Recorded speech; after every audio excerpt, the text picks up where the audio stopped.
During the chapter The Rebels and the Raj. So the topic was what the rebel wanted. So during the revolt, only few proclamations and istihar, the notifications were issued by rebels leader to propagate their ideas and you can see urging people or persuading people to join the revolt. The rebels proclamation of 1857, they repeatedly appealed to all sections of the people irrespective of their caste and the creed. So here we talk about the Azamgarh proclamations, okay, of 25th August 1857. It stressed on the issue of unity among Hindu and Muslims of the country. This is one source of knowledge about what the rebel wanted, as you can see here in the source number 5. The declaration was issued by Firoz Shah, a grandson of the Mughal emperor who fought in Awadh, and aims to set out a manifesto for what the rebels were fighting for.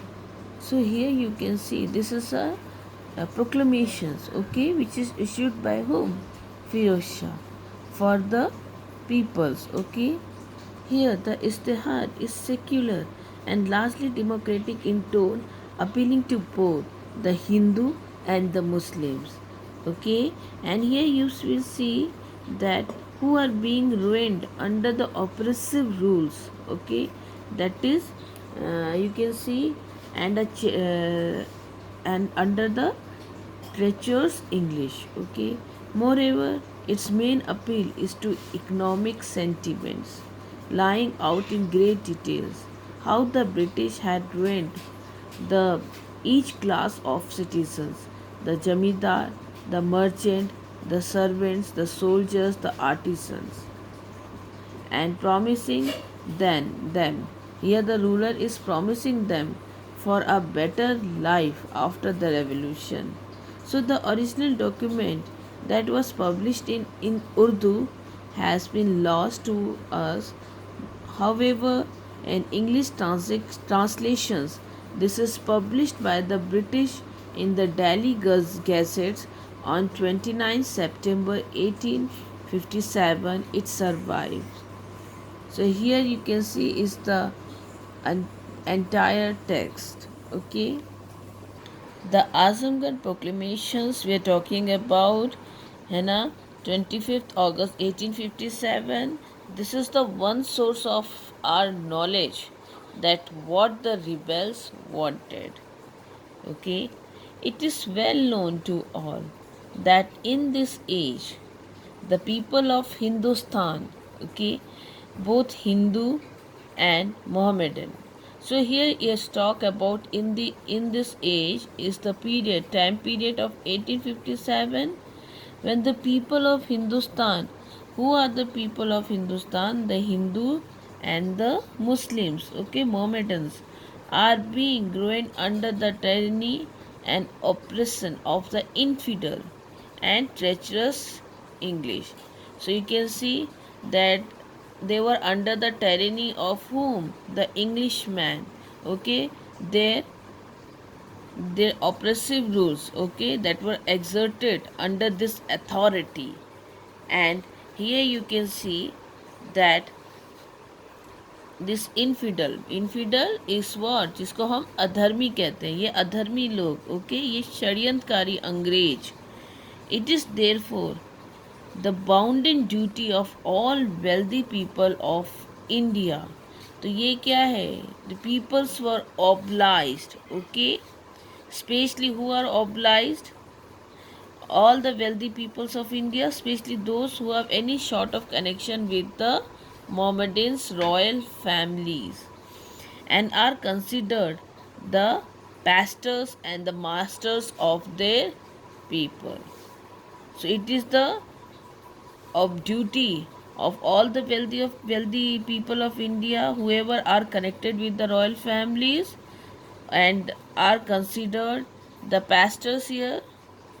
Here you can see Muslim who leads the worshippers in prayer. Okay, so you can see the religious leader, okay, of their people to stake their lives and property for the well-being for the of the public. So who have what?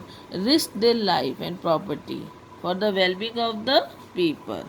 So here comes several of the Hindus and the Muslim chiefs, okay, who have long since quitted their home for the preservation of their religion. So here we are talking about the Hindu Muslim chiefs who have left their house, okay, for the preservation of, or the protection of their religions, and have been trying their best to root out the English in India. And who are what? And they are trying their best for to remove the English or to root out the English from India, and have presented themselves to me. They came to me and taken part in the reigning Indian crusade, and they took part in the campaign of what?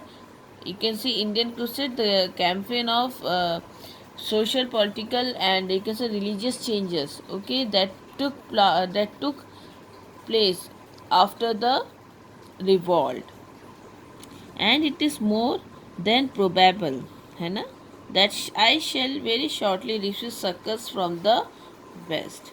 So he will receive help, assistance, support from the west. Okay, therefore the information of the public, है ना, that this notification is being issued for the to inform the public.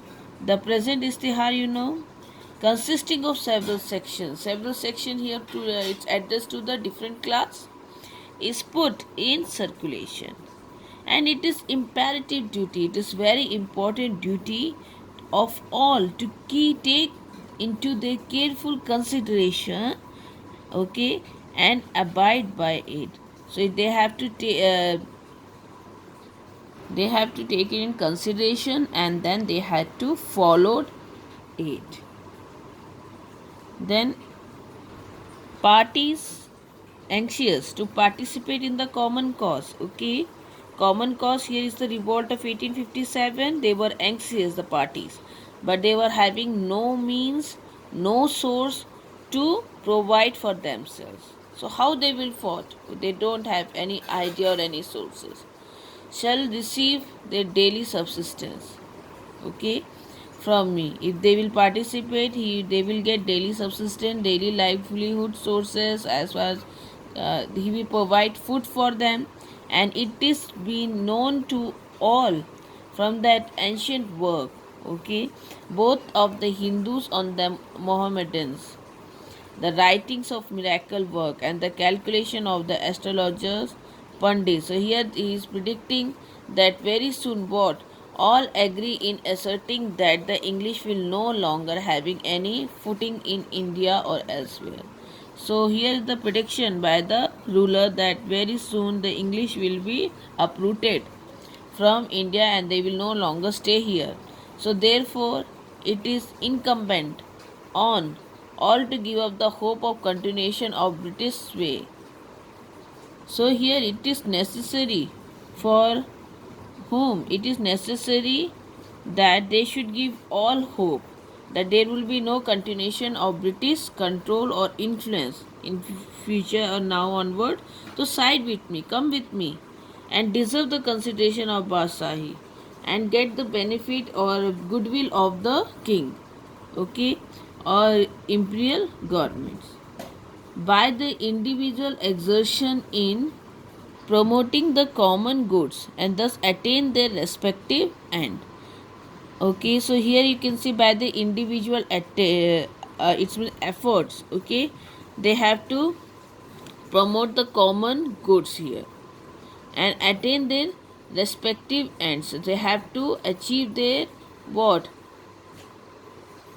कहते हैं अपने व्यक्तिगत प्रयासों से क्या होता है? अपने लक्ष्यों को प्राप्त करना. Otherwise if the golden opportunity slip away, नहीं तो ये सुनहरा अवसर क्या हो जाएगा? हाथ से निकल जाएगा. And they will have no repent for their follies. तो अपने फूलिशनेस के लिए उनको क्या पछताने का भी उसी उनके पास पछतावा रह जाएगा. ठीक है, अपनी मूर्खता पे वो सिर्फ पछताएंगे. So here comes the sections whoever or different class, okay, who are being affected or they are being ruined by the Britishers. So he is addressing to the different sections of the society to come and participate in this revolt. So here you can see the proclamation. First he talk about the Jamidar. It is evident, okay, that the British government in making Zamindari settlements, we read about the permanent settlements, okay, have imposed exorbitant jumas. So exorbitants are what? They imposed taxes. Here you can see the revenue demand was unreasonably high and have disgraced and ruined several jamidars. So if we talk about, they have dishonored and they have ruined the jamidar by putting them, you can see, estate for public auction for areas of rent, okay. So you have read previously also that there was a jamidari systems, okay, in which what the Britishers made jamidar the owner of the land, where then the duty of the jamidar was to pay tax. In case if they are not paying tax on time on the specific date, so their land was being put in auction. So here you can see that in so much in the institution of a suit by common rayat, a maid servant or a slave, okay, the respectable jamidar are summoned into court. So if there is a dispute between the jamidar and the rayat, or and they file a petitions against this jamidar, okay, by the rayat, the maid servants or a slave or a so jamidar was summoned or called into the court and they were arrested, put in gaol, they were imprisoned and they were dishonored. So, in litigation regarding jamidars, the immense value of stamps and other unnecessary expenses of the civil code. So, as you know, they were taking the legal action against jamidar. So, whatever the expenses of the stamps and other necessary that was put over jamidar, okay, so that they are all calculated to impoverish the litigation, to make them poor. Beside this, the coffers of the jamidar are annually taxed with the subscription for schools, hospital, roads, etc. So here you can see the treasures are impoverished everywhere in the name of the school, hospital and road. So such extortion will have no longer in existence of the Badshah government, but on the contrary, okay, so this will be no longer exist in the Badshahi government, and on the contrary the Juma will be light. Juma here are the revenue demand, it will be light. The dignity and the honor of the jamidar will be safe, and every jamidar will have the absolute rules in his jamidari. And now come the section second. Here are the merchant whom he addressed. It is plain that the infidel and treacherous British. So that is the character of the British government. Okay, as you know, वो कौन है, वो अत्याचारी षड्यंत्रकारी हैं, अधर्मी लोग हैं, ठीक है. They have monopolized the trade.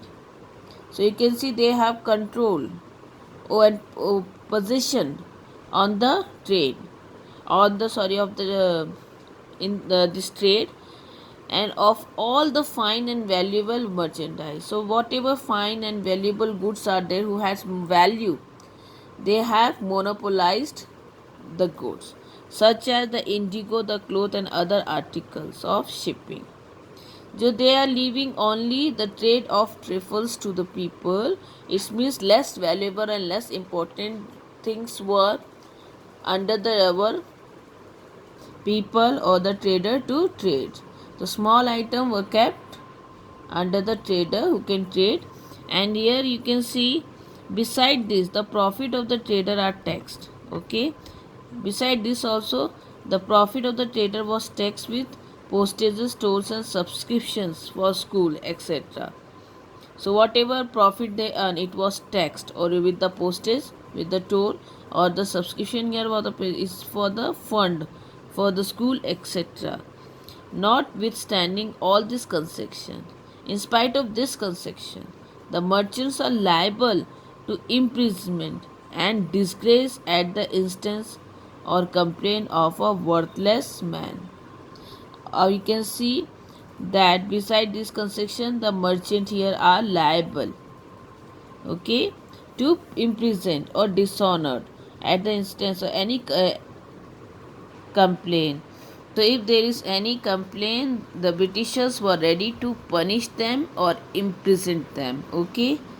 So you can see when the Badshahi government established all these aforesaid fraudulent practices, ठीक है, ये जितने भी धोखाधड़ी वाली क्या है practices है, ये सब shall be dispensed with. They will get rid of this practices with the trades of every article. Okay, so they can trade in every articles here the goods without exceptions, either by the land and water. The both routes were be open to them for the local traders or the merchants. Okay, and they can trade with any articles or good. Okay, so here you can see it is therefore the duty of every merchant. So again they have to take part in the war and aid the Badshahi government with his men and money. Now come the section 3rd regarding public servant. Okay, here the notification is for also for the public servant. It is not a secret thing. It is not hidden that under the British government, native employee, here you can see local resident people or the Indian people, whoever are being appointed for the or recruit for the civil and military services, they have little respect, low pay, okay, and no manner of influence in the they are not in any influential positions or post, and all the post of dignity here and emoluments, okay, in both the department, in the civil and military services, the salary, the fee, the commission or profits, okay, they were what, they were exclusively bestowed on Englishmen. So these were honored to Englishmen. Therefore all the natives in the British service ought to be alive to their religion and interest. So they have to work for what? Okay, all the natives here, they have to work for their religion and for their interest and abjuring the loyalty to the English. So they have to give up the loyalty toward the English. With the Badshahi government, they obtain salary of 200 and 300 rupees a month for the present and be entitled to high post in the future. Now come the section 4, which are for artisans. It is evident that the European, by introductions of English articles into India, okay, here articles are the European, they have introduced the English goods into India, which is manufactured by in factories, okay, have thrown out the weavers, the cotton dressers, the carpenters, the blacksmith and the shoemakers out of their employ, and they have engrossed their occupation. So they have occupied their occupations, so that every descriptions of the native artisans have been reduced to beggar. So every description here is we are talking about the different class, the weavers, the cotton dresser, the carpenter, the blacksmith, okay, the shoemaker, they have been reduced to beggar. So they came in the condition to beg. But in under the Badshahi government, the native artisan, but when there will be the rule of the Badshah, okay, so the native artisan here, they will be exclusively employed by whom? They will exclusively employed by Bashahi, in the court service of the king, the Raja, and the rich or the noble peoples. And this will no doubt ensure their prosperity. Therefore, these artisans they are ought to renounce the English service. So they have to give up the English service, okay, or refuse to accept their authority. Now come the section 5 regarding the Pandit, the Fakir and other learned or the scholar person. The Pandits and the Fakirs they are the guardian. If it are the Pandit are the guardian of the Hindus and Fakirs are the guardian of the Mohammedan religion. So the Europeans are being the enemies of both the religion, the Hindu and the Muslim, and at present a war is raging against the English. So you can there is a tremendous war between between these um, the Indians and the British. So here you can see that the Pandit and Fakirs they are bound to present themselves to me and take their shares in the holy war. So here you can we read about what the proclamation of Azamgarh, okay, and we talk about the issues, okay, that against the rules that was highlighted in this proclamation.